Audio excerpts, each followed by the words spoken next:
and then you snap it. I know, but I just thought, Good morning. I'd like to call this meeting to order for the regular session of the Blackhawk County Board of Supervisors, June 2nd, 2026. Roll call please, Mr. Jameson. Brandt. Here. Hall. Here. Kurtenbach. Here. Schwartz. Here. Leyland. Here. Would everyone please join us for a moment of silence to reflect on our actions today.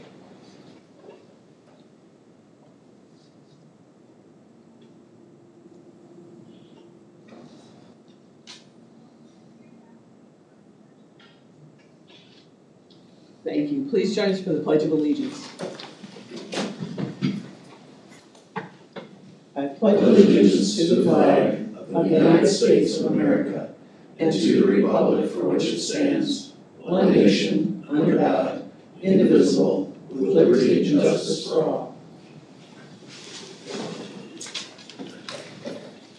Item number 1, the agenda received as proposed or as amended. So moved. Second. All in favor say aye. Aye. Opposed, same sign. Agenda is received. Item 2 is public comments. Is there anyone in the audience today that would like to speak on something that is not on today's agenda? Is there anyone online? Hearing none, we'll move on to item 3, claims and payments. This is a resolution that the Board of Supervisors approve expenditures and that the county auditor be authorized and directed to issue payments against the various settlement of such claims as allowed. So moved. Second. Ms. Weidman. good morning, board. Our total bill payment today is $177,389.77. It's a nice low one. The Sheriff's 60/40 fund, we're paying $3,412.52. Last week was a payroll week. We're paying $1,373,373.71 for that includes payroll taxes and benefits. Everything appears to be in order, unless you have questions for me today. Any questions? Please answer your name as called. Brandt. Yes. Hall. Yes. Kurtenbach. Yes. Schwartz. Yes. Leyland. Yes. Item 4, receive project updates from department heads and elected officials. Good morning, Board. Kathy Nicholas, engineer. Morning. An update on our construction work on Donald Street. Aspro should be finishing up the mainline paving this afternoon. And then they will be doing the side roads. We place those fillets at the gravel road intersections. The side roads will be Sage, Shank, and Crane Creek. We'll be doing that work tomorrow. And then the shoulder work, placing new shoulder rock, that will be starting on Thursday. And then we do need to do some guardrail work, or the subcontractor will be coming in next week to do that. And then finally, the rumble strips and the pavement markings should be the next week or the following week. Raymond Road, that resurfacing project that we are doing in conjunction with the city of Raymond, from the city of Gilbertville up to Dubuque Road, that project will be starting Wednesday with milling the asphalt surface. And then next week, Aspro will be doing a base widening on a portion of that, similar to what we did on Donald Street. And then the actual mainline paving should start about a week from tomorrow, or a week from Wednesday. And then, that should start Monday, June 15th, the paving should. And then we will be finishing that up in probably a couple weeks. Can I answer any questions at this time? Thanks, Kathy. Thanks, Kathy. Any other department heads? Elected officials? Anyone online? Thank you, Kathy. Moving on to item 5, minutes approved for May 26, 2026. So moved. Second. All in favor say aye. Aye. Opposed, same sign. Minutes are approved. Item 6 is the consent agenda. The following items are acted upon by a single resolution, of which there's only one today, without discussion unless someone wishes to remove. So second. Please answer as your name is called. Hall. Yes. Kurtenbach. Yes. Schwartz. Yes. Brandt. Yes. Leyland. Yes. Item 7, contracts and agreements. Resolution that the contract with Cost Advisory Services, Inc., Adel, Iowa, for cost allocation report services for fiscal year 26, 27, and 28 in the amount of $9,800 for annual cost allocation plan be approved and the chair be directed to sign as recommended by Karen Showalter, auditor. So moved. Second. Can I ask exactly what that is, Tim? You have an answer or not?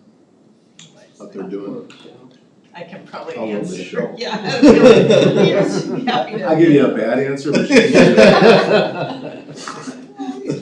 Multiple choice. So we do this in order that we can charge some federal grants, some of our indirect costs. So in particular, the state of Iowa helps pay, they get a grant, federal grant that helps pay for some of the Pinecrest building costs for the state offices. So this, investing this $9,800 is well worth of the funds that we will receive from Okay.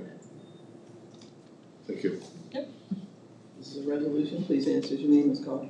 Kurttenbach, Yes. Schwartz, Yes. Grant, Yes. Paul, Yes. Leyland. Yes.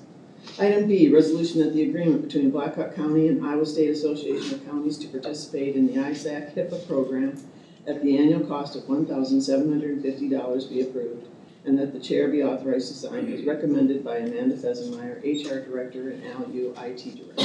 So moved. Second. Morning Board, Amanda Besmer, Human Resource Director. So as I said in my email, pretty standard contract that we have with ISAC. I don't know how long we've had it, but it's been here ever since I've been with the Human Resources Department. So just recommend that we continue to get to work with them. They help us with our HIPAA manual and our training, and good partnership. Any questions on the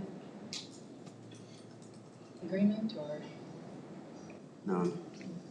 Thank you. Please answer as your name is called. Schwartz, Yes. Grant, Yes. Paul, Yes. Kurttenbach, Yes. Leyland. Yes. Item C, resolution that the renewal agreement between Blackhawk County and Wellmark to approve the self-funded healthcare reinsurance rate reflecting a 5.86% increase effective July 1, 2026, and direct the chair to sign for same as recommended by Amanda Fesenmeyer, HR Director. So moved. Second? All right, so I should also note, it's also recommended by our benefit consultants with Cunningham and Butler. The last time I was up here talking about renewals, I should have put this on here as well, but this is our stop loss or reinsurance rate. So with our health insurance fund, we buy insurance for our insurance to protect against large claims that go upwards of, over $100,000 in medical claims. So when talking with Michelle, our finance director, and Tim, of the auditor's office, it would be best that the board approve that reinsurance rate as part of that renewal. And the 5.86% increase beats benchmark for Wellmark across the state of Iowa. Most of those reinsurance rates are anywhere from 9 to 11%, and it does take into account we've had pretty good history on large claims. We had 1 year back, I think it was either fiscal year 22, that we had some pretty significant claims. But this is a pretty favorable rate for that reinsurance to protect us against very large medical claims on our plan. This is always a little challenging to explain, but if you have other questions, I think between Michelle, Tim, and I, we can explain it. But this is something that it does renew. It's not like a 3-year fixed guarantee. Reinsurance renews every year. I don't believe Michelle or Tim, we've ever had like a multi-year reinsurance. I don't think, Not to my knowledge. I don't think the carriers will do that. No. So, because it's kind of a unique type of coverage. We're recommending that it be approved, so that for the next fiscal year with large claims, that the fund continue to be protected by the stop loss insurance, which it is through Wellmark. That was a change a few years ago. So far administratively, that's worked pretty well since our other non-large claims obviously are through the TPA with Wellmark. We recommend approval for it, and should we see someday reinsurance possibly looking higher, that may be something to consider going out for other carriers than Wellmark, but for right now, it looks pretty good. And it was just for the financial audit piece, felt it was best that you guys actually approve this as well, with the remainder renewal items that you already approved. If you say so. What? If you say so. If I say so. Well, it's, we have to have it. Otherwise that fund. Michelle Pike Industry, yeah. No, I think it's a On record. really good way to limit our exposure to large cases.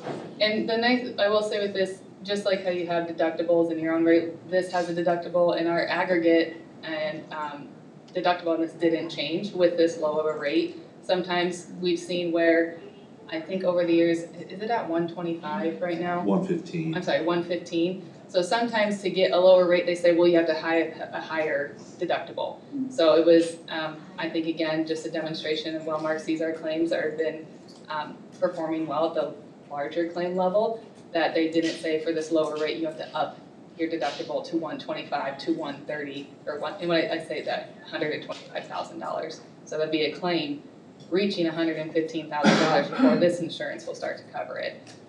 Oftentimes those carriers will look at, well, we'll give you a lower rate, but then you gotta up on this other end, and that was not the case this year. So, did I explain that somewhat okay? And I've actually done ones before where we tried not using Walmart and it didn't work out well for the company, number one.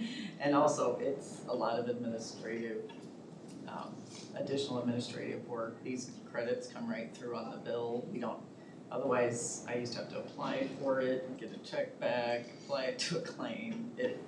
This is just a really efficient, streamlined way to do it. So with that all in mind, we recommend approving it this year. Again, if we saw a reinsurance rate of upwards of above benchmark, like above 11, 12%, we'd probably be having a different conversation looking at possibly, because then you're evaluating, can we save some, even knowing administratively we're gonna spend a little bit more to process this outside of Wellmark, but this year it really didn't feel like that was necessary, and it was a good renewal for the stop loss insurance of our health insurance fund. So. Any questions? Please answer, your name is called. Brant, Yes. Paul, Yes. Kurttenbach, Yes. Schwartz, Yes. Leyland. Yes, Thank you. thank you. Item D, resolution that the agreement between Blackhawk County and the State of Iowa Judicial Branch for reimbursement to the judicial hospitalization referee for services performed from July 1, 2026 to July 30, 2027 in Blackhawk County in an amount not to exceed $17,989.14, reflecting a 2.6% increase, be approved and direct the chair to sign for same. So moved. Second. And I believe everyone got the email that Elena wasn't gonna be able to be here, nothing, the only thing changing was the rate, so. This is a resolution, please answer your name is called. Paul, Yes. Kurttenbach, Yes. Schwartz, Yes. Brant, Yes. Leyland. Yes. Item 8, other business, resolution that the lowest responsible bid received from Blacktop Services, Humboldt, Iowa, for project L7527, seal coating in various locations in Blackhawk County, with a total bid of $164,196. The engineer's estimate had been $206,492.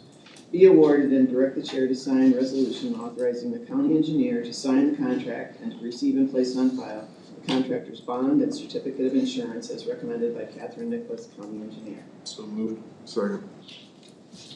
Good morning again, board. As you know, we did open bids here in the boardroom last week, and we received the 4 bids, and I would recommend that you award the project to Blacktop Services. They've done work for us before. They do good work.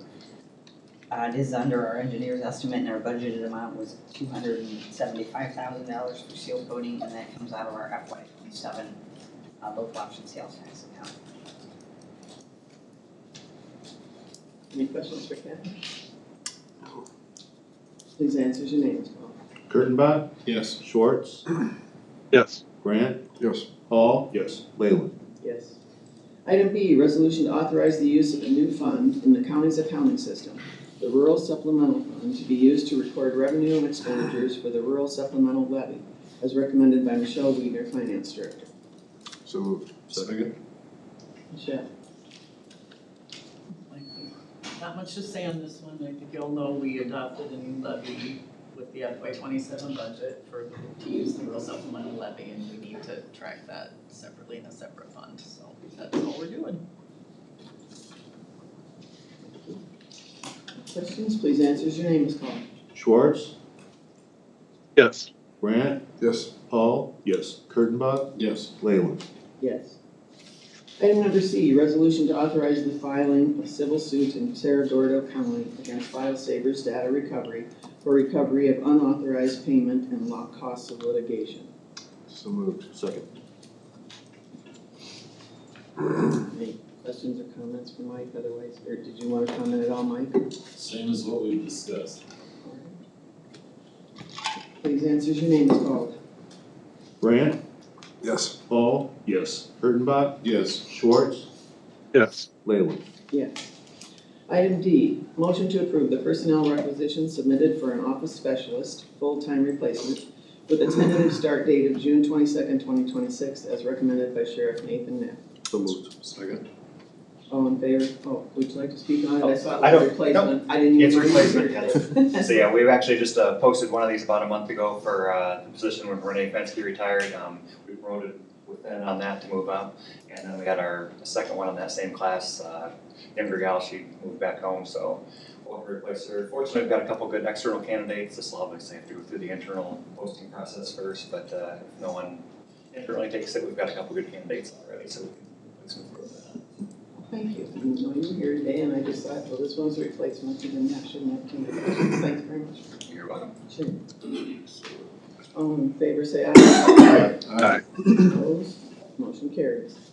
Item E, motion that the travel request submitted by Al Yu, IT Director, be approved and direct the chair to sign for same. Estimated cost of $678.90 to attend the MS Isaac Annual Summit 2026 in Orlando, Florida, scheduled June 21 to 24. So moved. Second. Oh, great. I was gonna say, I knew he wasn't here today, so super. No, Clint Hardman, Assistant IT Director. I just wanted to make mention that ISAC is gonna pick up $600 of the cost. Good opportunity for them to make that kind of. Thank you very much. All in favor, say aye. Aye. Aye. Same sign. Motion carries. Item F, motion that the reappointment of Joy Briscoe as Commissioner on the Veterans Affairs Commission be approved, effective June 30, 2026, to serve a third three-year term as recommended by Yolanda Lovelace, Director of Veterans Affairs. So moved. Second. Let's see, Yolanda, but all in favor, say aye. Aye. Opposed, same sign, motion carries. Item G, that the appointment of Bob Beck as a representative to the Blackhawk County Conservation Board be approved effective June 2nd, 2026, to serve the remainder of the vacant term ending December 3rd, and it was just corrected by Mike Hendrickson that the term is 2026 rather than 2028. So I'll have to apologize now to Mr. Beck. I was having fun with him yesterday that we had until 2028, so we'll just have to renew you later. But is there a motion? So for moved. approval? Second. Thank you. Bob, would you like to speak? I was gonna say, I asked him if he'd be here today, and he said he was happy to. I'm happy to read a little bit about what you say, but if you'd like to say a few words about some of your qualifications and your interest in this, I'd love it. But he's a lifelong commitment and participation in groups such as Pheasants Forever, Ducks Unlimited, Cedar Valley Wetlands, Audubon, etc. Owner of an 80-acre prairie wetland complex in Blackhawk County, and owner of a 45-acre woodland in Kramer County for 50 years. So we had a great interview with him, but if you could share some information, I think it's a great opportunity for the rest of the board that gets to meet you as well. Thank you for your vote. I hope I can be a good addition. I think I can to conservation group. I've spent pretty much my entire life in some type of conservation work. I guess it's my passion. Ever since college, it's been what I do when I'm not fighting fires, raising a family, or other issues. And I would like to invite any of you out to my farm. It's on Wagner Road. We converted that many years ago to, it's been a work in progress and it'll never be finished, but it's prairies, wetlands. I have a sand pit in the back full of fish. I garden. I've been currently carrying a backpack sprayer around a lot, spot spraying volunteer trees and certain weeds and such, but I guess, a lot of days I get up, I walk out of my house, I feel I'm on vacation because everything that I enjoy is right there. And anyway, thank you for your vote. And if you, again, you're all invited out to my farm, you have my phone number. I have had supervisors out there in the past. When I first put my wetland in and we put the berm in, it was part of the wetland reserve program. There was a lot of interest, especially now with water quality, things like that. And I love showing it off. Since I'm retired, I'm usually available. Get a hold of me and come on out and enjoy yourself. Thank you. Thank you, very sir. much. I'll just add, it was a very interesting and rewarding interview with Bob. I enjoyed that opportunity to meet him, visit with him there. All right, all in favor, say aye. Aye. Opposed? Aye. Motion carried. Thank you, congratulations and welcome. Item 9, work session, discussion and possible board action on some topics that we discussed a couple months ago regarding water. I don't know, as far as the update on the nuisance properties, are you gonna be able to provide that? I didn't know at the time when I requested it, that Rory was gone, but Yeah. shame on me. So I'll give a somewhat less thorough update than Rory did. But first of all, hey, I'm assuming when you say properties, plural, you're including the Sunnyside property. I'm gonna remark on that one first. Last we checked, there'd been a significant amount of cleanup over on Sunnyside. However, the fixtures, or what you might call fixtures, some of them technically weren't, remain in place. There were some sheds, I think 2 little sheds, a deck, and a porta potty, I believe, that were still there. So there was supposed to be follow-up. I don't know if there has been on that issue to kind of see if he had misunderstood, even though we may have put that in our list. So that's the update on Sunnyside. Now the update on Third is kind of interesting, actually. Running a little behind where we wanted to be, but we are making progress there. Rory and I both visited with the son of the woman who had owned it. He is not the principal in the LLC that currently owns it. So here's what happened. The property had gone into tax sale at some point, and then an LLC run by a daughter who I believe, or who I understand lives in LaPorte, currently owns it. They purchased the property back at tax sale. There seems to be some sentimental attachment to the place. I don't think this is coming as any surprise to the 2 gentlemen sitting to my left. But this took an interesting turn. We delivered a letter and explained to this individual face to face, and he was very kind, that he lives out in kind of a different part of the county, and Rory knew exactly where it was, and we went out there and talked to him, and he kind of lives a somewhat private life, but he was okay with talking to us. He said, yep, he'll get going. Well, then, he has kind of gotten going on, but here's the interesting thing. A couple of weeks ago, and we had intended on working up an update, and I'm sure it just got pushed to the wayside with everything Rory has had going on, and separately, everything I've had going on. But we were I was in Des Moines for a training at the time, and I got a call from Rory that he heard from a contractor who has been contacted and perhaps engaged by this family about restoring the property in Washburn. Now, there's a couple of different ways to look at this. Number one, my immediate reaction, I'm gonna speak for myself here, is kind of like, well, what the heck? I've seen this place. I'm not a contractor, but I know a little bit about damage to more than a little bit about damage to buildings and what goes into restoring them, and what some of the costs involved are. This place has problems.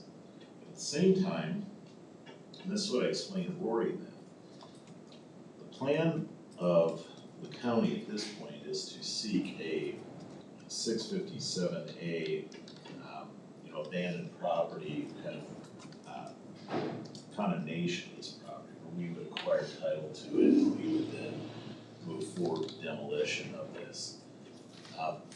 If they are actively seeking to restore the property, then the property will probably not be regarded by the court as having been abandoned. And then your 657A merits take a big hit. The property has clearly been abandoned in the past. And getting this notice is kind of a heads up. And part of the problem, I think, and I haven't been a part of prior communications concerning this, except occasionally I've been forwarded an email here or there. I think I got a picture once in the past. And in the past, I think discussions about the property focused on, well, there's a garage door open, or needs to be mowed, things like that. Every time that's been brought up, that bare minimum task has been accomplished. I don't know that it's ever been brought up until now, that this place needs to be demolished. And that was what our demand was, that it be demolished, that the debris is removed, that the ground is filled in, that any, if there's any well or anything on there, which their understanding is that there's not, but if there is, that it be filled in and made safe. But having said that, this contractor told Rory that he thinks he can get to this, restore this. Now, Rory had not dug in at that point, so we were kind of seek some reassurances as to what time frame they were talking about. The contractors said he just couldn't get to it within the 60 days or whatever it was that we allotted. I think we allotted 60 days. When is the 60 days up? Well, and I'd have to go back and look at the date of the letter again, but I can probably, just a second. Talking like in June or farther out than I that? think it's farther out than that, but let me check here, just a second. So did they submit anything in writing, Mike, the contractor? That's just I don't verbatim? believe so at this point. My conversation has been with Rory at this point, but let's see where I thought it was in May that I met with him, but I'm not, just a second.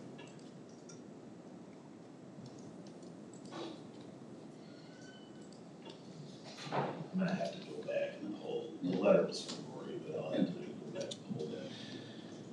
Because the letter was something that I had written and then it went out when we dated it when we went out there. So any idea on the date you went out there?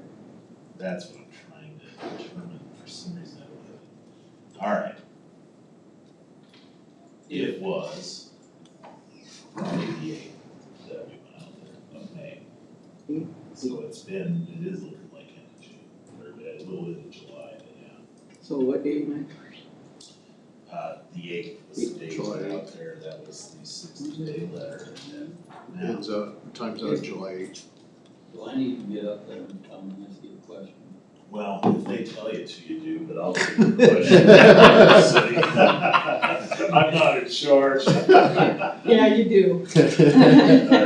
You have to You give better, your Mark. name and address, so it's on the You bet. record. Mark Golden, 217 3rd Street.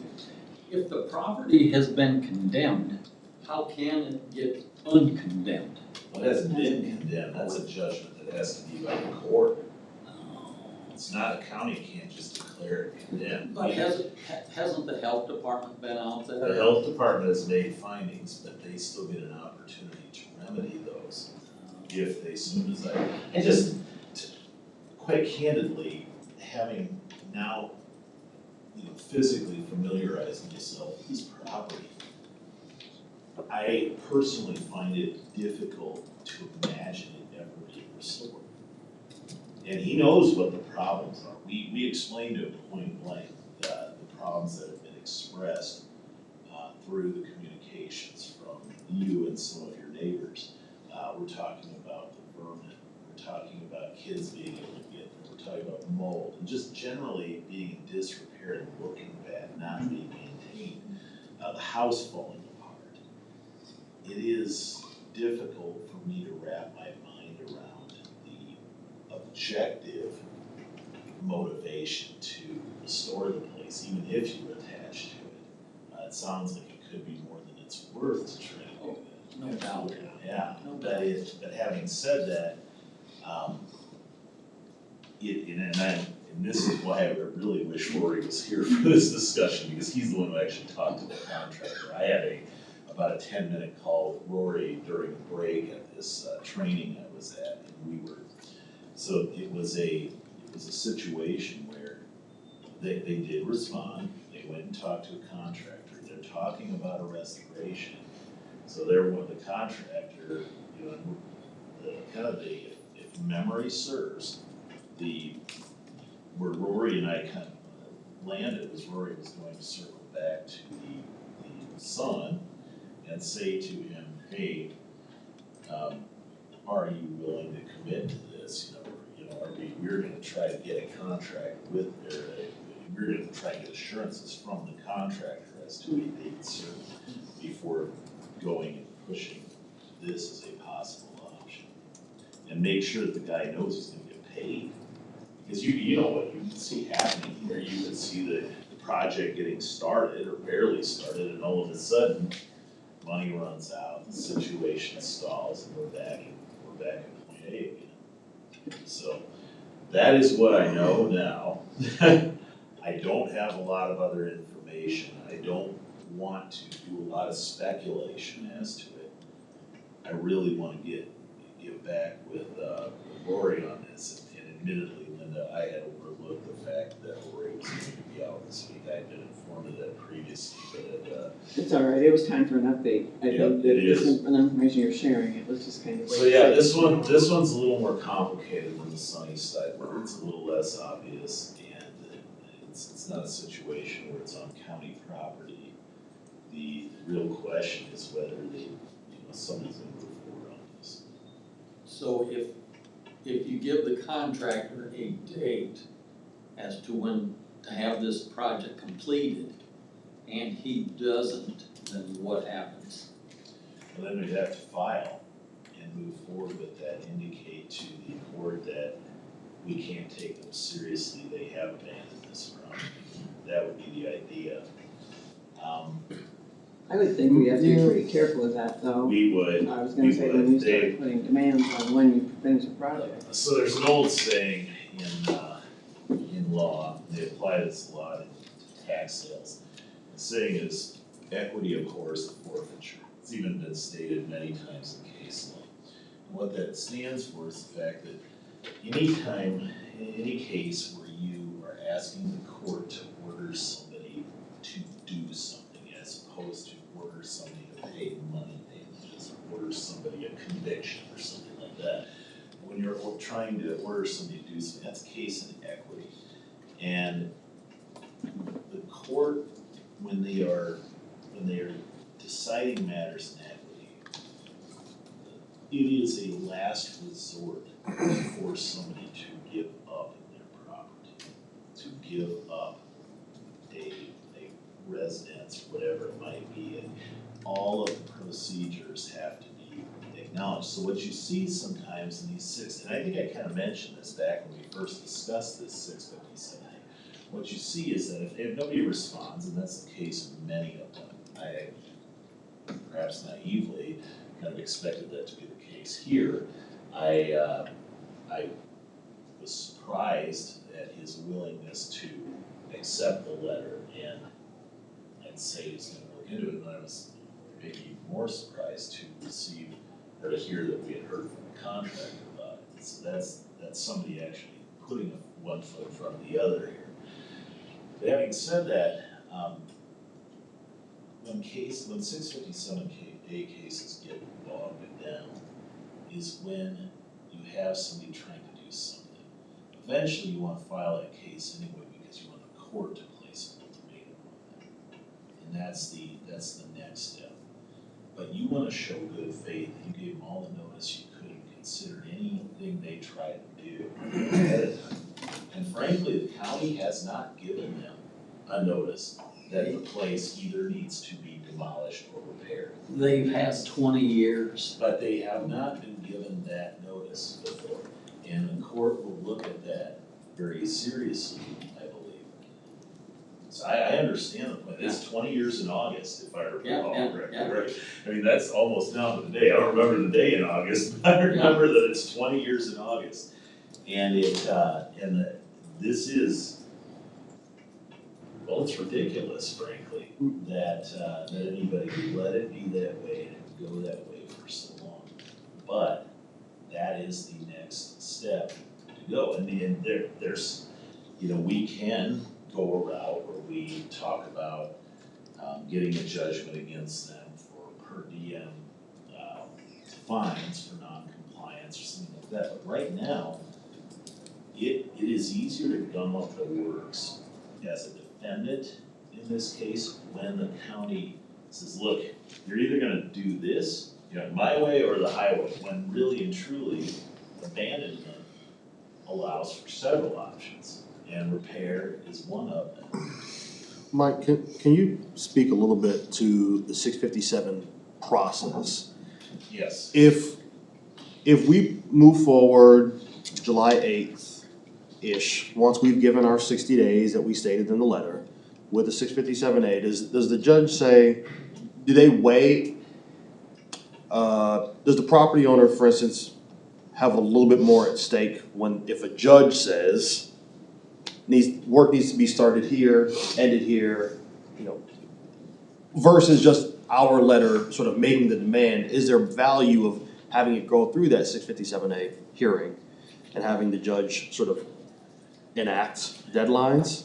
Well, I think the first thing that's probably going to happen, and admittedly, I have never had to take part in a 657A outside of occasionally I file answers for the county, and then when one of our cities files one, and that's an answer that it's nice to just let them default it because we don't oppose it ever. But what I see going on in those cases is I see that if there is a legitimate reason, the court simply denies it. Now, do I think we could get the court, if they aren't following through at all, do I think that we could get the court to give them an ultimatum? Perhaps, I really do. Yep. So I do see value in filing these 657A down the road if we cannot get anything in place certain. And we might be on the verge of that, frankly. Sure. Which is more progress than has been made ever before in however many years the county's been dealing with this line off. And this is a little bit new to me, like I explained, but at the same time, it's not totally new to the county. And I think there's been attempts through code enforcement and other things to try to encourage, I'll say, some kind of action on this property. But yeah, eventually I would use the 657A action to see if the court would press it, or at least then we can say that we tried to exhaust all things. But one thing is for certain about this, if you aren't giving them all of their legitimate inferences or legitimate, chances when they're trying to do something, then the court is going to be inclined to deny it. Sure. I just want to make sure that I'd rather hold horses than have to worry on July 8th that we got to start loading them, right? I'd rather us be ready to go with a 657A than we sit around and say, well, we gave them 60 days, we won't touch it until, right? And then we start the process. I just want to make sure that this thing gets. I think that's. It's been so long. I think that's legitimate. So this is something where clearly we have to find out, there's a little more digging that's got to be done on this. And I don't know if Rory's had any further communications. I'm going to find that out. I actually sent a text to him this morning. It's funny how these agenda items kind of remind you something. And I forgot even then that he was going to be out this entire week. So what we'll do is, yes, we're going to be ready to go on one. It's not a terribly complicated process to start. There is going to be, we are going to have to do a title search to get going to find out who may have interest in the property. So that's kind of the next step on this thing, is to get title that's where we're at right now. But I wanna first find out if they are serious or not about this construction plan. As far as what both of you have indicated, I couldn't agree more with your reaction, with the common sense behind it, practicality behind it. Enough is enough, clearly, and you have every reason to be saying that. But having We said have every reason to feel that way. I guess we'll exactly, see how. nobody is questioning that. I don't even think the owner is really questioning that. I think this guy felt kind of bad. And I don't know, I don't know what the attachment is. I understand the basis. Yeah. The mother lived there and all that, I get that. But the fact that he's done anything doesn't evidence an attachment very much. So, it's hard to see that attachment when they're letting the place rot. Well, there's other family members involved in this one. It wasn't just this gentleman, so No. like I said, and you know how that can all go sideways, so who Yeah. knows? I think the contractor part is the piece that you and Rory maybe would Well, follow that's up what we're on gonna if have to haven't explore already. right away. Yeah. Because I think that would provide a lot of information on how serious this individual is and can do the project if they can, or if others are interested in it or whatever. Yeah. And I think there may have been some follow-up, I just have to Yes, find no, out that's about fine, I that. agree. So what do we have for a date, like a final date when something has to happen? Right now, we're gonna find out from that contractor what their time date is. Okay. And we're gonna see if we can perhaps negotiate what that is. What You know, if- we need to have something certain, but as you know, construction projects are riddled with unexpected delays, things like that. So what you have to do is you have to get it on our maintenance department, is get it on the schedule to be regularly following up and making sure there's progress. In case that request for a delay comes along, I can't give you that date though. I would be misrepresenting I mean- something if I did. I can give you a 60 days from the letter. I can give you we'll be ready to file a 657A action. But much like I can't tell you when that 657A action is going to end, I can't give you a date that this is gonna be final. What if the contractor says he can't start until next year? I think we got a problem with that. Okay. I think we got a problem with that, because then they're gonna put in some other contractors. That's the thing, but my understanding was it was later this summer. So that was where we were at last. Progress has been made, Yes, but, yeah, I agree. and it's actually leaps ahead of where any progress is made in the past. But having said that, this is a process that, I believe it pays off better for the county if we can get this nuisance resolved under current ownership, than for the county to, in a rather adversarial manner, try to take ownership and then have the expense of resolving it ourselves. Do we already have an ordinance that pertains to situations like this, where places are just Yeah. falling apart and then we can fine them for a Well, month or whatever? There is a way to do that. Again, this is something the county has not done in the past, but I've seen cities do this. I've had to defend against cities back when it's private practice. And we have indicated a threat for that in our letter to you. Because the idea is to try to motivate them through the possibility of instituting per diem penalties to get this done themselves. Right now, it's not, the threat is not, we're gonna go and just take it over necessarily. I think that was there as well. The idea was to get, as we discussed in the past, was to get this motivation to actually get in place, and then take care of this problem on their own, since it's their property. Now, having said that, there are ways to do that, and those will be explored as well.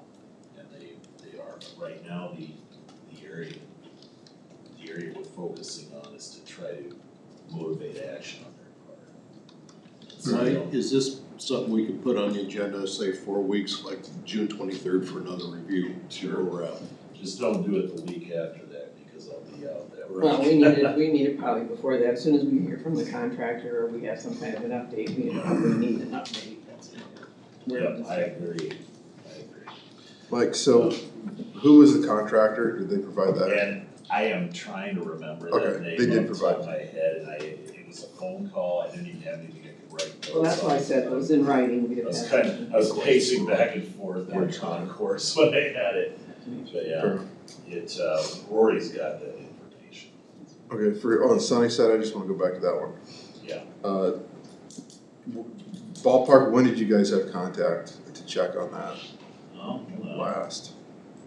The last day that I looked at it was on May the 8th. Rory and I went out there the same day we visited with this individual. Okay. We also visited the place on 3rd Street at that time. However, I've talked to Lance Tysinger since then, and he's been out since then.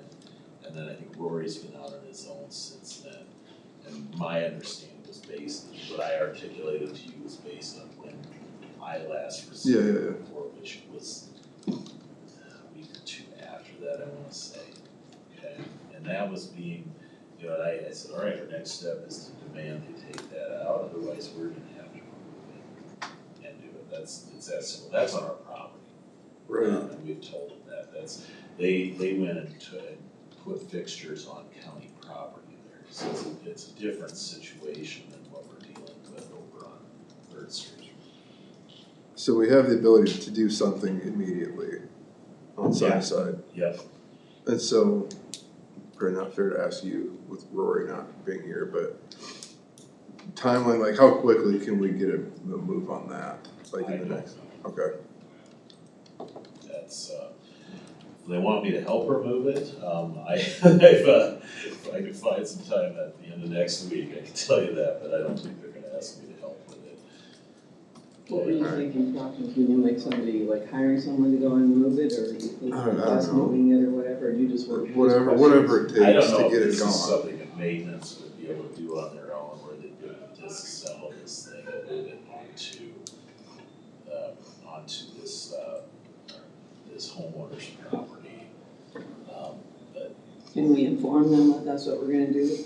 yeah, and we have informed them before. That But I we mean, were at a going to certain do it. date, So can we yes, inform them that we inform them will? another certain date. He's already passed the initial date. So. That's what I mean, well, we didn't take action, and it's the enforcement kind of, that's an important piece of it. Well, and they've been keeping in touch with him, so, and they also, and they've also been keeping in touch with at least one neighbor out there as well, I believe maybe 2. So, there's neighbors on either side of him that are along that backwater lake there that are involved.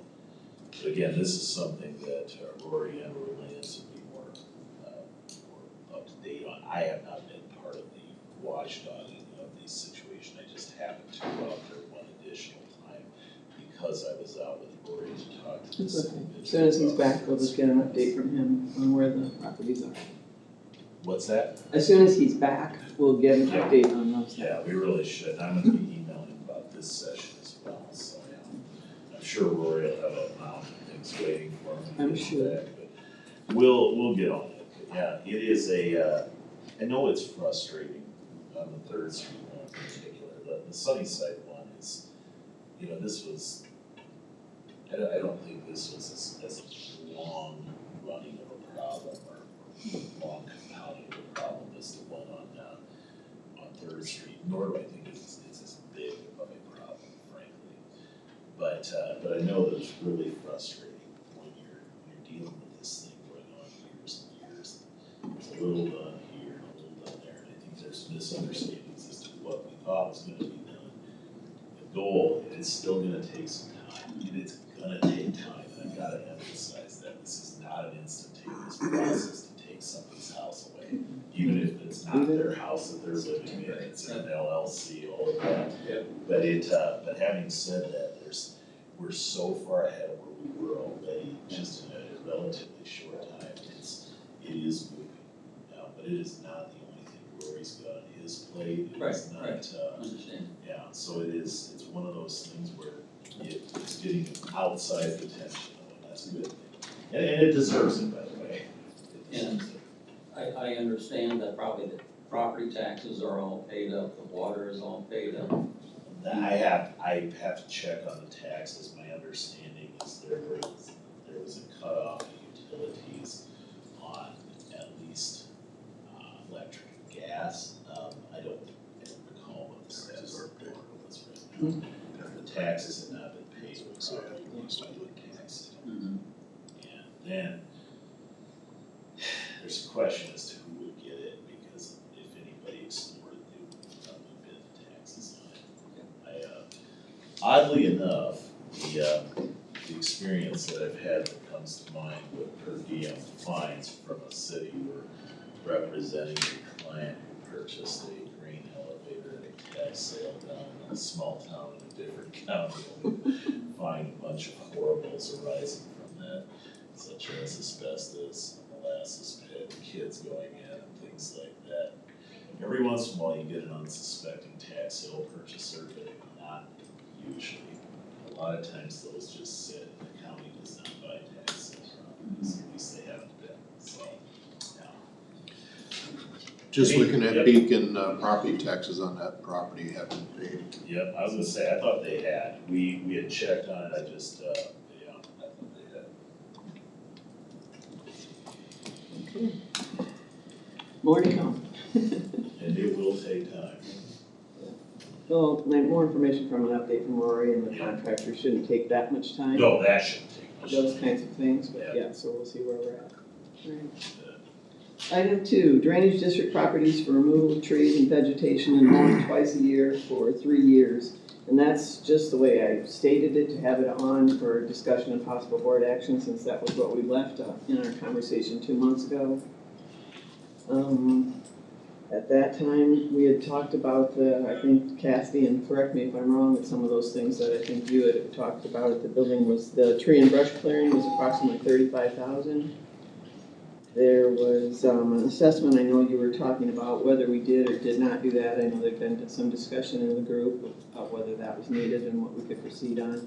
And I think you'd also provided estimates of, the minutes said $2,200 to $2,500 for each mower.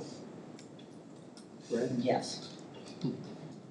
So, since it had been 2 months and we hadn't had any discussion on it, like I said, I was apologizing to Mr. Mush that it got kind of thrown on at the last minute, but I said I was reviewing the information, I might have even been on the weekend, I said, and thought like, okay, we need some updates on this to get some direction on where we want to go or what we want to do on it. I don't know if there's been anything that's changed, but I know it seemed to me from the group, I know the assessment was kind of questionable as far as from the residents of how urgent the need was.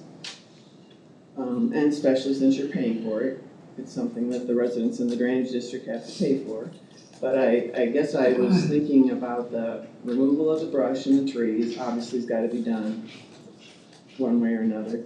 The mowing, while it sounds ideal to think all of the people will mow it, I don't think that will happen. It won't happen at the same time. Some people have the equipment, some don't, some will be able to do it, some won't, and some won't feel they need to do it. So it really becomes then a responsibility of the county, at least for the assessment of doing it, whether we do it or somebody else does it. So I wondered, and this was just me thinking to myself, and if we wouldn't look at what those costs are, we know somewhat, you could certainly fine tune those before we went too far in this, but I just thought, to start that process, that's where Mike was gonna weigh in on this as far as the legal process or what we do to get that assessment done and in place so that there's funding there to move forward on this. And I don't know, Mike, how long that takes to do that, and that's where I needed you, like when I threw you the email, it was like, okay, what is next steps? Let's say today we say, yes, we wanna do this. We'll do remove the brush and we'll do the trees, whether we do it or we contract with it, and we'll do we agree to mow. Maybe I threw 3 years in there just because not 2 seems like it's gone in no time. We always, 1 year goes by and we think, oh geez, sometimes we gotta make a decision on whether we assess more funding, whether we continue doing it, whether we find a different way of doing it, whatever. But so I just threw 3 in there as a number. But the process of how we build those funds and get that done immediately so we could do something like this and have funding available, because that's a surprise to some residents, obviously, to say, okay, you're gonna be assessed for this and now there's funding in it. So, thoughts on that? I am not prepared to speak at this point about the process of assessing the costs of the upkeep costs of the drainage district against them. I know that it is supposed to be in proportion to the amount of benefit that each landowner. Well, Tim has that all calculated. Tim did that when he was presented to us 2 months ago, that he had gone through all of this research and had the amounts, assessment amounts, for the most part, right? And Tim, correct me if I'm wrong, but what you had found as well. Yeah, I updated the original 1979, might be off on I was the gonna year, say, yeah. schedule of benefits so that we've got correct legal descriptions and ownership for all the parcels, and then their percentage of benefit, which would be used to calculate a new assessment. So that's what I thought. We have that information then, Mike. So it's just what we do to get it going, like I said, to assess those individuals and have funding in there to do this work. I will put that on the list. I did not. I sent the email. Yeah, I'm sure you did. You did not, yeah. I'm sure you did. I have not readily seen that request, but I'm going to get back to you on that, and it's, put it on the front burner, so, yeah. But this, Tim, I'll get together with you in terms of or just have you email me the amounts again, and then I'll go from there through that. I'm just curious what those amounts are gonna be per property, but there's a process you have to go through to assess them, and I'm gonna have to research that before I go back on that. No, that's fine. Because we haven't, my understanding is that I don't think we've ever done that in the past. We assessed them initially for that 1980 or whatever Yeah, I was it gonna was. say, that was back when it was first developed. Yes, But but that hasn't been an ongoing thing, has it? well, that money, like I said, we're now down to $2,000 Yeah, in it, and we're that's the down to reason, some most of the time, the work Kathy's been talking about for these last few years to do the work is because the assessment needs to be done to do the work, so here we are, and need to get that assessment done and in place. Yeah, we will, And I believe someone said it 2 months ago that it was like, the county could do that. I think we were talking about, we definitely might want to have town meetings or whatever to inform people what's going on, not that we leave people out in that. But if it's an assessment that's needed and it's important for the area and protection of the area and the residents in it, and we're hearing these kind of issues, it's not that we're trying to ignore them or not do them, it's just that there are processes to put in place and people won't probably be happy. Some of the people, as we talked about before, aren't gonna have a lot of benefit from it, but they are gonna have to contribute to it because they are in the district. So I'm sorry, that's it's one of those kind of things, but that is part of the drainage district setup, the way it's established, and there isn't anything else to do about that. So if you're gonna address problems in it, it has to be kind of that collective, 300 homes or whatever that are in there that have to help, and I know it's prorated or kind of on the scale. If you don't mind. No, please do. There's two questions here. One is, how do we do another assessment? Blackhawk County hasn't done a drainage assessment in nearly 50 years. From what I understand, it's not really all that complicated to do a new assessment, but I think it does require a public hearing. And I can reach out to other counties and work with Mike on what steps you would have to take to do that new assessment. You can send that out as part of the regular property tax bill or as a separate bill. I believe Blackhawk County Treasurer's Office has traditionally done special assessments as separate bills to keep them separate from the actual property tax bill. All that said, we can figure out how to do it and what steps need to be done between Mike and I can reach out to other counties who do these regularly and ask them as well.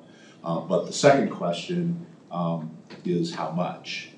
And you don't want to be doing a drainage assessment every year on people.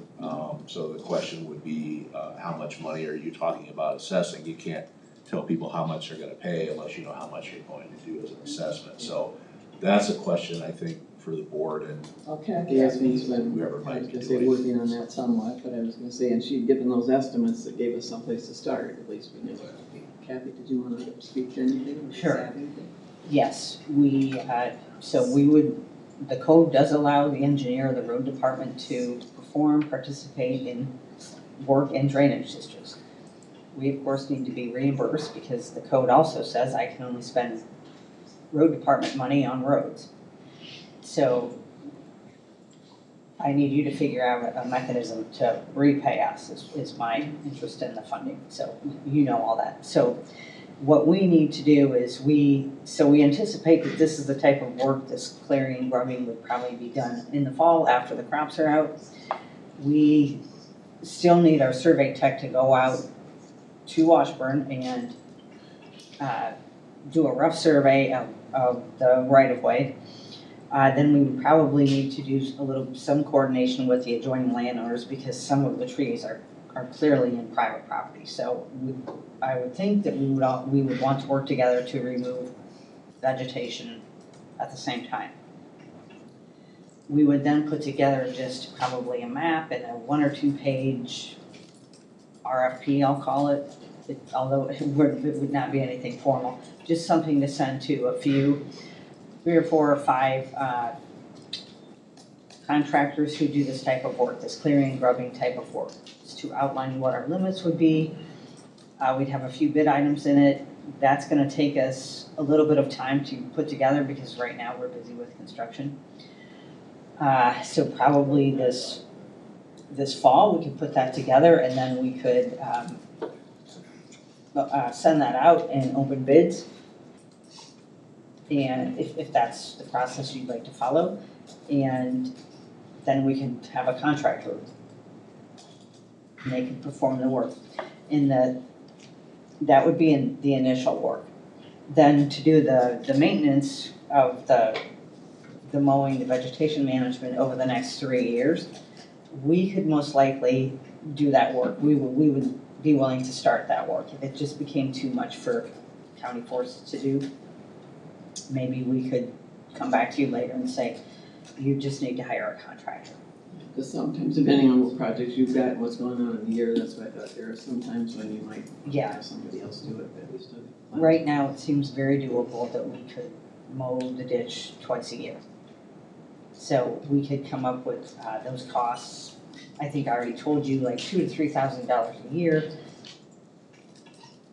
That still seems fairly reasonable. We could, further refine that cost.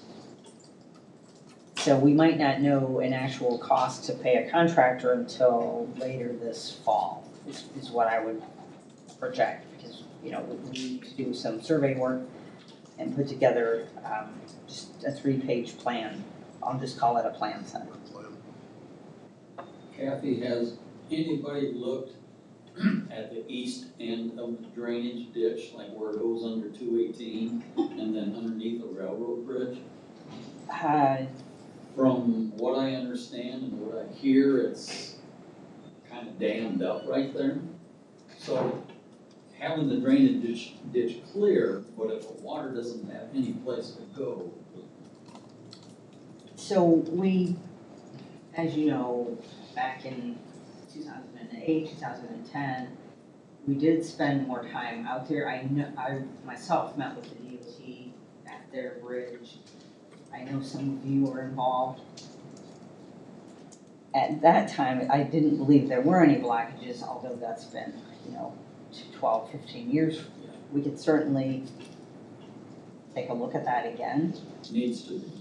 And assess the situation. Well, if you send an engineer out to do the other stuff, he's gonna look at that anyways. Yes, but I don't think we're talking about that portion. Well, yeah, not yet, but I mean, if we decide that the money's gonna be allocated, before we just mow, we're gonna check the other end anyway, to make sure that what we're doing up here isn't gonna be a problem down the ditch. Right, so I haven't given that as much thought because that's not our right of way. Even that portion on the outlet end of the big flap is now in a private property owner, I believe, with a drainage easement. So I need to do some work on what happens, the maintenance on the outside of the flap, downstream side of the flap. Do you know who that property owner is? it was sold, I wanna say 3 or 4 years ago. Yeah, but there's still an easement for drainage. Okay. That's attached to that property. Mhm. So I assume we would still be doing the maintenance of that. And then in the DOT property, I haven't, or the DOT right away, excuse me, I haven't really gone over there and looked at that. I'd be happy to meet you down there sometime Okay. if you want. Sure. Yes, if that's your direction, we can do that, but it probably wouldn't be right away, just due to we're busy with construction. Yeah, no. So if we're looking at fall RFP, are we?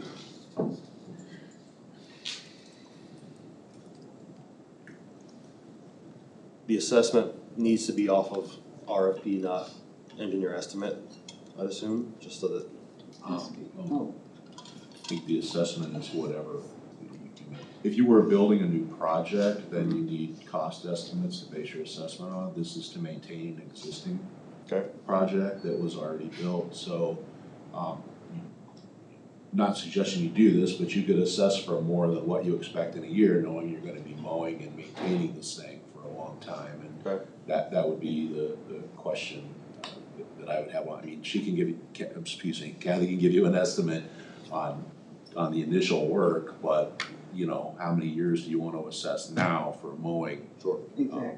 In the future, and Well, I think some of that will come from finding out what the actual costs are, looking at how many years or what we wanna do with it, if we wanna do the assessment, or, you know, there was another part of it, not just the tree removal and all that kind of stuff, but there was the looking at the system.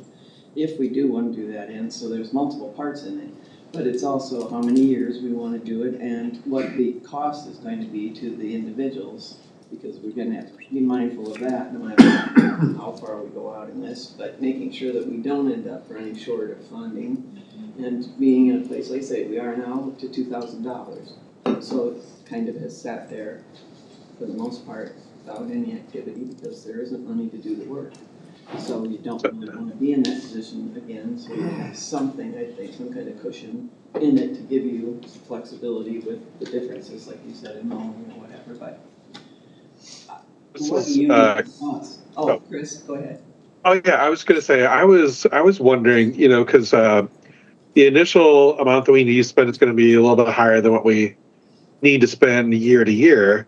I'm wondering if the county could essentially loan this fund money, you know, that would you know, help with the initial tree removal and all that, so that we can then set out what a more level fee would be that doesn't have to go up and down over the years. I don't think we have to go up and down over the years. We Yeah. can just do, unless I was gonna say, unless somebody knows, I don't think we have to do that. We can do it just like we did before. No, there can be, and, again, everything I said before, but there can be, approval processes that would take place for one-offs, you know, certain repair projects or things like that, where you set up a hearing in certain circumstances, you have to have a hearing in certain circumstances, you don't, kind of depends on the cost of it.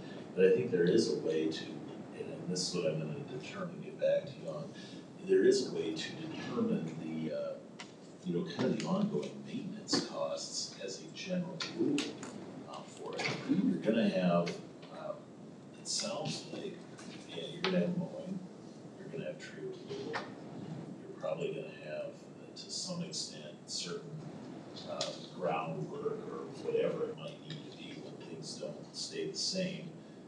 Because there's gonna be movement, you know, filling in here and there, I'm sure, where you're gonna have to do excavation, whatever it might be. But I think there's probably a way, and Kathy, would you agree with this too, to determine what, much like what we have to do for ditches or things like that, what our average cost or ongoing costs gonna be. Yes. And we've had a fund, the fund has been more or less depleted. It would seem like this would be kind of to create a fund of sorts where, number one, it handles the ongoing thing, number two, it's kind of prepared to absorb not really big sudden expenses, but, you know, certain expenses that can be predictably be expected to arise from time to time, whether it be a, you know, a culvert that needs to be replaced or I'm sure there's other examples I'm not thinking of, but there's probably a lot of things that can be anticipated. Again, similar to ditch or road maintenance. Right.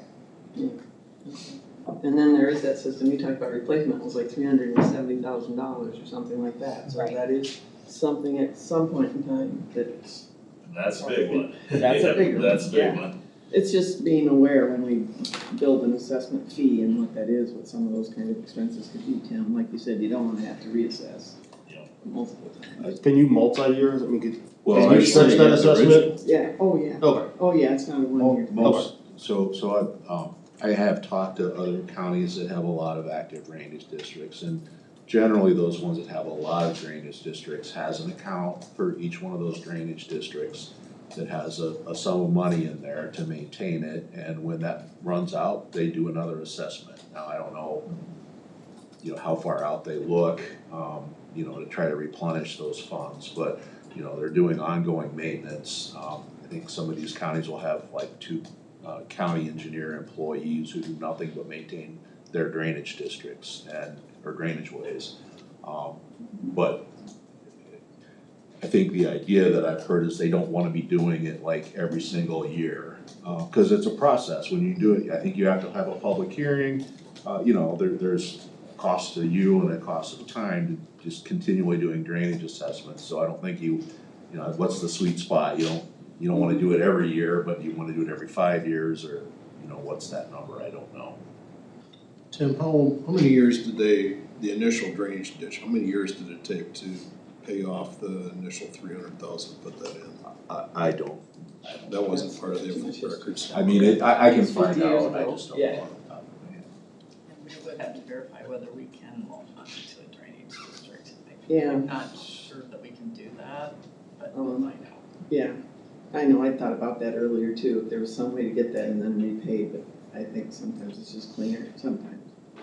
We just look for what's works best. What? You want me up there? I Mike, like to go go up there, you go. Oh, Mike Mush, 303 First Street. Back, 40 years ago, 50 years ago, whenever that first assessment was done, what was the total amount in that fund? I mean, after, you know, everybody was assessed, that got put into the fund, how much was that? that's the part we probably have to research because, no, that was Okay. 50 years ago. I guess what I'm saying is, if whatever that amount was back then, and I realize costs have gone up, but whatever that amount was back then has got us 40 years, 30 years down the road. So if we assess at the same rate that we did then, we don't have to worry about reassessing in 5 years, 10 years, 15 years. It's gonna be, we're gonna assess this, and eventually the money will run out. Well, But that if was we to do it at the same rate that it was then, But that was to put in the whole system and do all the work, so it could be, but there's a certain percent that was set aside for maintenance then, right? yes, and we used it, that's why, remember. Yeah, there had to be a There were certain some amount. of the folks that came up here and said, you know, you just stopped doing it. Well, there was a reason we stopped doing it. Well, and money was taken out of that shouldn't be, that's a whole different story. But there was a separate fund that's strictly for maintenance on that thing. So I guess we keep talking about, we don't wanna assess another year, or we don't wanna make enough money in there to have to do it every 5 years. Yes. But if we do it the same rates, we should be able to go, not worry about assessing again for another 10, 15 years. No, that would be ideal, but it's just the fact that you do have to keep in mind the assessment cost is what you're building into it is gonna have to be absorbed by your residents, you know, like taxes. It's kind of Well, like, okay. you just have to look at that and at least evaluate that as well. Not just A lot of the say, people that- here's the amount, no, you guys are stuck with it. A lot of people though, that if they lived there for the first assessment, and they're still living there, they're gonna know what's going on. I don't think that's gonna. 50 years ago was a long time ago. To How many? remember, 50 years ago was a long time ago and you Well, had that yeah, assessment. but I mean, But yeah. I guess I don't I mean, I understand what, everything takes a long time to do, but if we did it once, we had the money, we maintained it for how many every years, just do the same thing again. Start, and just move on down the road. Well, the process is good, it's just understanding the costs that are gonna have to be absorbed or what those are, and Kathy can do that, like she said, she's willing to get those costs and Tim's got the numbers, like I said, the percentages and how that's calculated, so we can do that. And it's just, that's why I said maybe it takes some meetings with the public in Washburn to understand it a little bit better, or that's why we talked to you about being a trustee. Those trustees are. That got you sat down real That was the end of that conversation. Well, we need individuals in Washburn that have the commitment and passionate about their community and taking care of it and helping to share that information with other people in the community, because some will not be as happy as you are to get it done. That is a talented politician right there. I'll bet you at least 75% of the residents out there don't understand that they are in a drainage ditch district. I'm sure, yeah, they probably And don't. so, in these being new residents, I'm sure, when it comes time to, hey, we need a little bit of cash so we can take, they're gonna say, yeah, what's up with that? Yeah, well, and that's been a concern over the years too, that's come up, and it's kind of like if the residents weren't willing to do it, there wasn't any more we could do. It's just like, okay, then it stops here until somebody brings it forward again, so it's just one of those kind of things. Yeah. Can we set a timeline for follow-up on this? Well, I think on several things, but I was gonna say, we've said with Rory, but I said Mike and Tim need some time to work together, and with others, and Kathy's got some things she's putting together, so, yeah, what do you think? Get to a detailed, or at least an outline of the process, hopefully by the end of this week, for sure. Are you sure? Because I was gonna say, does 2 weeks get the same? 2 weeks should. But because you guys have to get together, and Rory's gotta get back to, and all these kind of Well, things. but I So just need wanna have run- adequate time, because a week goes by very quickly. It sure does. There's always something that flies in, and that's been the nature of, that's the nature of this job, and it is for all of us, so my position is unique in that regard. But what I do wanna do is run the process by Tim. I don't necessarily need the amounts from him for each one to get the process. I just want a second set of eyes looking at it and say, hey, look, this is how I interpret chapter 468 as it applies here. Because there are certain situations where hearings are required, there are certain situations where they're not, but we're talking about doing an assessment overall. I think I agree with that. The question is exactly how we go about this procedure-wise, and that's what I'm working on, because that is an unwieldy chapter, it really is. Well, Is and that a that's- fair statement? I like the 2 week idea. 2 weeks, and then that puts it back on the pages. agenda. Yeah. We can put it back on the agenda at least, and then kind of, 2 weeks, we said maybe Yeah, put it let's back on just the get 2 agenda for an weeks. update and Yep, go from there. Okay. yep, Does let's that work do for that. everybody? Mhm. That, I guess, stay tuned. We will. Okay, great, thank you. Any reports or information from the board? I got a couple of things you want to share with folks. Last Friday, I got to join with some of the staff on the cybersecurity incident exercise. It brought up a lot of questions on how we handle situations like that. I was lucky to sit with Michelle and Kathy, and Gabby was there as well, and just thinking ahead of what we need to make sure we're prepared for such a situation like that. Another item I wanted to bring up, talked with a lot of folks the last couple of weeks. There is a lot of misconception that's going on out here in our community dealing with data centers. Oh boy.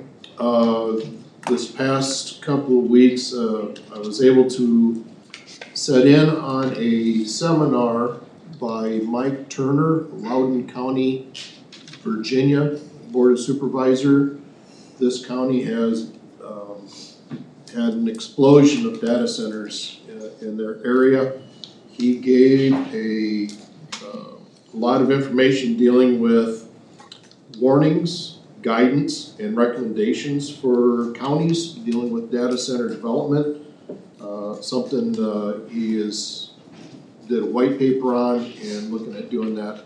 And then I also got some more information from Meta in Altoona. As some folks may know, The Cedar Valley was looked at, it was number 3 in sites when Facebook was looking at doing a data center in Iowa. In that process now, they end up choosing Altoona. They've had $2.5 billion of investment. Just dollar wise, the school district there has received 4.2 million plus in tax revenue. It didn't give me anything as far as the county.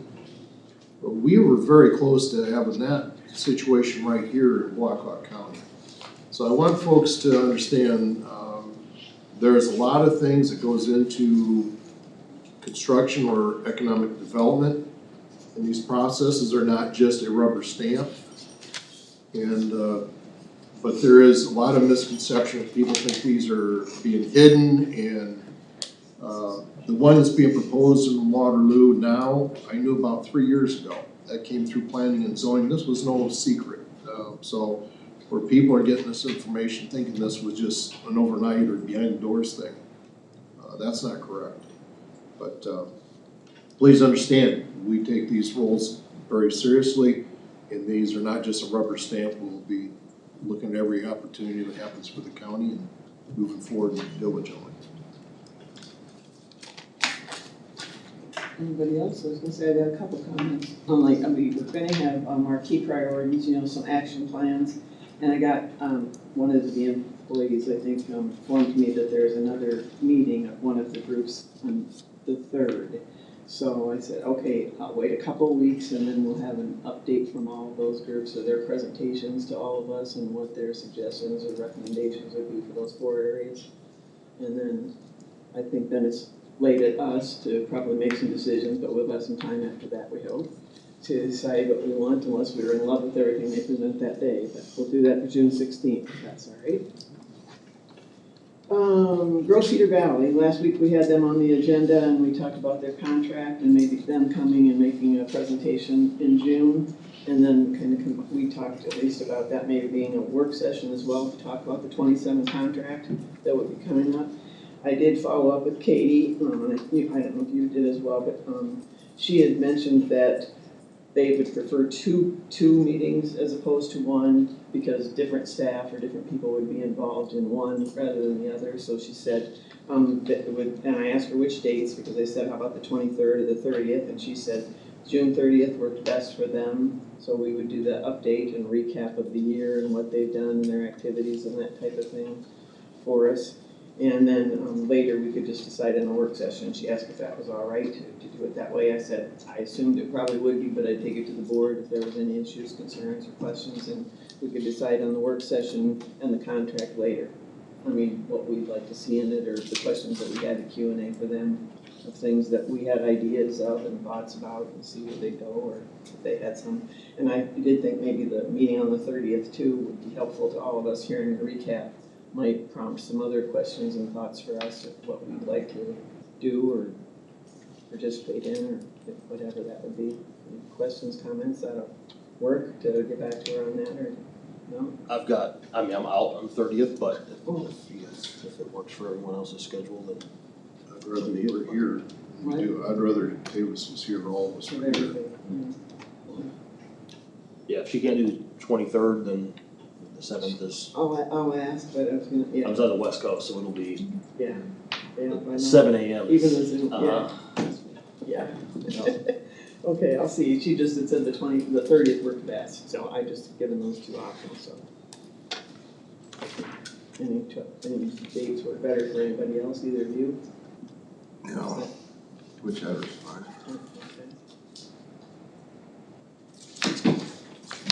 And just an FYI, on the Marco revamping of the AV for in here, I don't know if anybody, Al confirmed that Wednesday and Thursday, the 17th and 18th, they'd be coming in to do that. So just giving, I said I didn't see any problem for the board, because we probably wouldn't be utilizing it, but I mentioned that to you.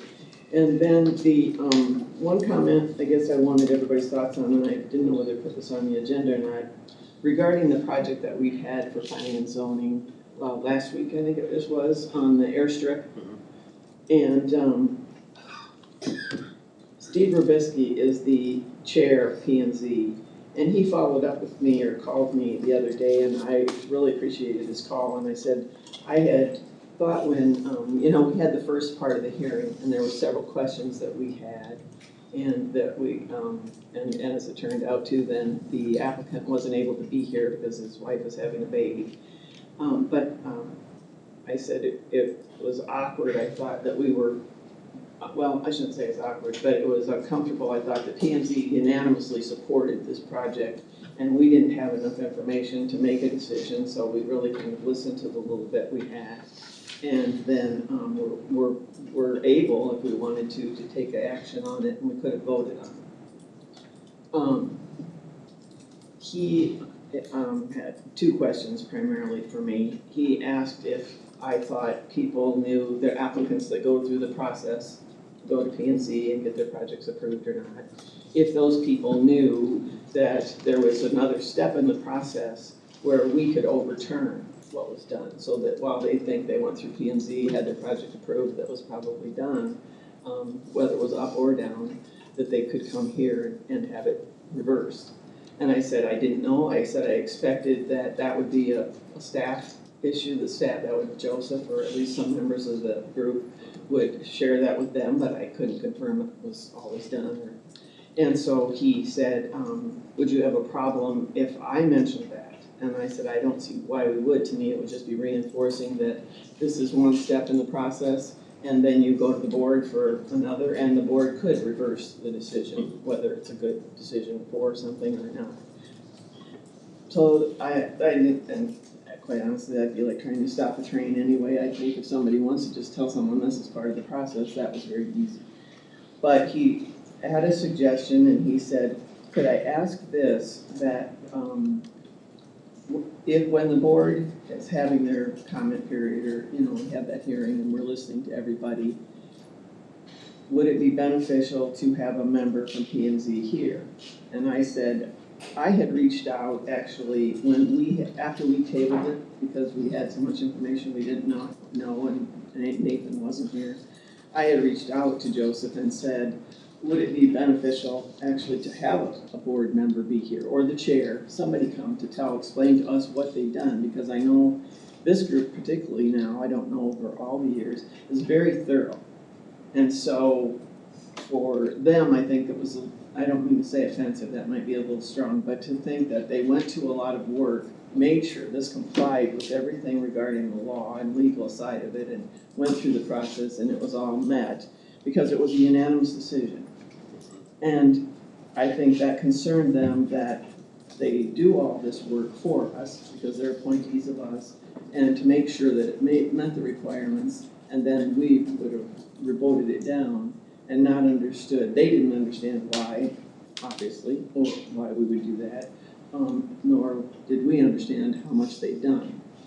And I said I didn't see a problem with them participating if they wanted to ever attend, but his suggestion was that, rather than having people attend another meeting or have to be here every time we have a hearing, would it make sense to do something like, if we felt we don't have enough information, or we need to hear from P&Z, or we'd like to even, that we would table, like we took the recess then, to get more information on projects, and just see what they said. Doesn't mean we still couldn't overturn them.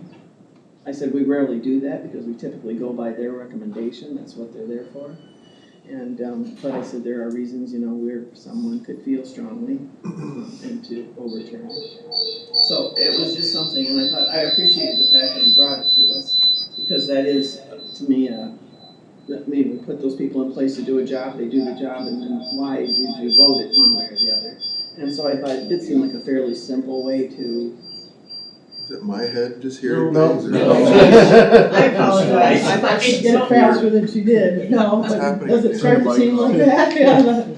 So I just wanted your thoughts, but I thought I said to him, obviously, we could, say, yeah, like we all agree to that, that's a good idea. But I said, it almost seemed to me like it might be something we'd want to put on the agenda to formalize it, that we agree or we don't agree, or how we'd like to go about this or whatever, just to be fair, I think, to the participants that are applicants or making these projects, trying to do things and do it, and this committee, the board, I guess it would be, that, take their job seriously and make sure that they're meeting, because he said, we make sure, he said, I go out to these sites and I look at these sites and we do, evaluate things, and I know there were questions we had about the towers or different things, power lines and stuff, and I thought would be helpful to us, not that we can't go out anytime and do it still, but just something I said I would mention today, and he said, oh, good, please do, and I thought, because that's a piece that sometimes I think Joseph does the technical side of it. He kind of says, here's the minutes, here's what we did,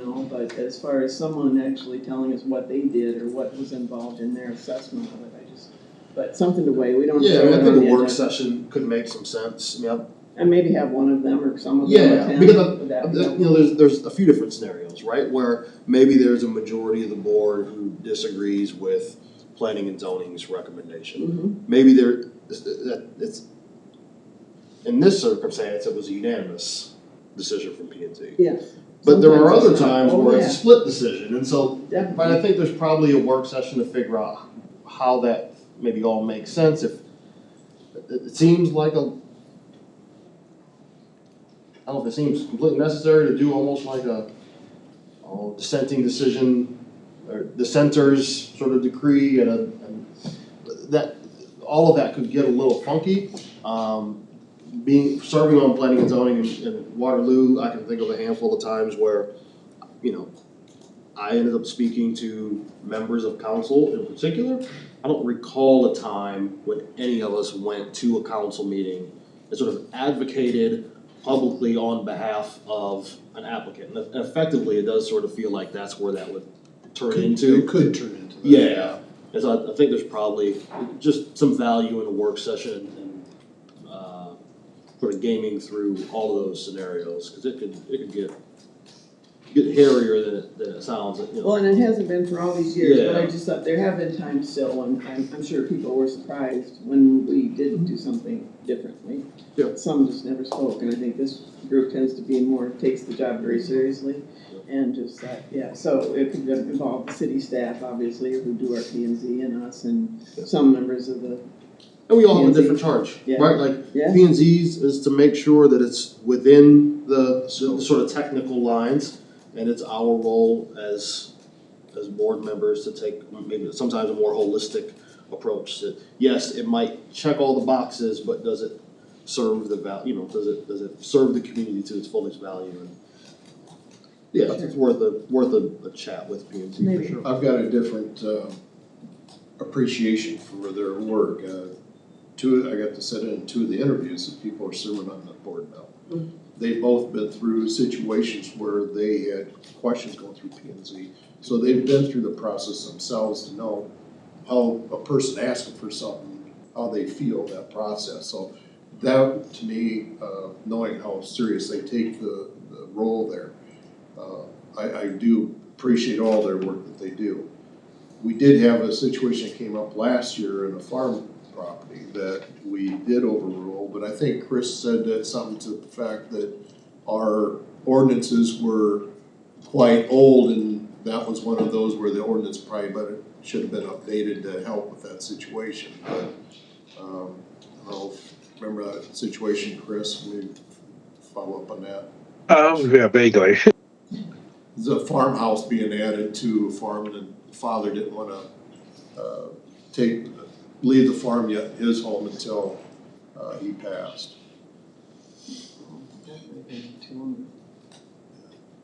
But I do believe our ordinances need to be, I've mentioned that in the past, our ordinances need to be updated, but I think again, working with a work session, working with the P and Z folks, that they should be part of that conversation Yeah, as oh, well. for sure, that's why I'd assume we would wanna include them too, because like I said, all those roles, and even reinforcing what Joseph does or says or to people and that type of thing, but okay. A few weeks out, then we'll set that, and then, I do know that someone reached out to me, it was on P and Z in the past, and asked about having a liaison on P and Z from the board. yeah, And then talking with Mike, it was kind of like, that was kind of frowned upon, because now could end up being pulled for your oversight, so I supposed did to be that some when I separation first there. started, when I first came on board, I wanted to attend just to kind of learn what they did in the process and how it worked, and that was really kind of discouraged too, because I suppose you could have initially gone and then not gone again, but they were afraid if you went often, that people would look to you to, how would you be voting on this, or giving us some kind of counsel on what your decision might be, and so it was kind of this. But it's great to have people that were so committed to it that paid attention, I think, and were concerned that maybe well, I think the question was, why it was in danger, at least like the first session when we all were here, when you weren't here, but that it could have been voted down, and we said, and I would have wanted to know why. I think there was just lack of information, but. Well, it could have, but we took no vote on it. You know, that's where I'm like, what? Because we did table, yeah. we took tabled the it to recess. get more information, Yeah. and, you know, my frustration is a lot of these government meetings happen in the middle of the day when people have to burn vacation time if they wanna, and that was the case there, where they had to take time off work to come and attend the board meeting. That's at 9 Oh, the o'clock. one couple did, or Yeah. the others went to, the Yeah. P and Z was at night, but yeah. Yeah, But well, yeah. it's at 4, isn't it? P and Z. No, I think it's like, I think it's like Is it? 6 Okay, or 7. okay. Something. But It's late, regardless, this is late. life gets busy and everybody, people have other things going on, and so, that's where, like, okay, I appreciate what P and Z does, Yeah, but when you've got a couple, property owners that come in opposition, then I guess I took the position, okay, somebody needs to at least I'll listen to them too. listen to them and want to make sure that they're heard as well, so. And there shouldn't be an expectation that we're just a rubber stamp Right. No, no. for the commission, right? And I understand they might disagree with our ultimate finding, but it's a part of the process. I think that's always helpful people to know why you're voting no or yes, or that Yep. sometimes, especially when you're doing the opposite of what was recommended. We've had some cases like that where more information, and then I told him, when more information is provided to us and we can make additional information, a decision on something that you didn't have, happens. Okay, do that, something in the future then. Ready to adjourn? Motion adjourned. All in favor, say aye. Aye. Aye. Opposed? Meeting adjourned.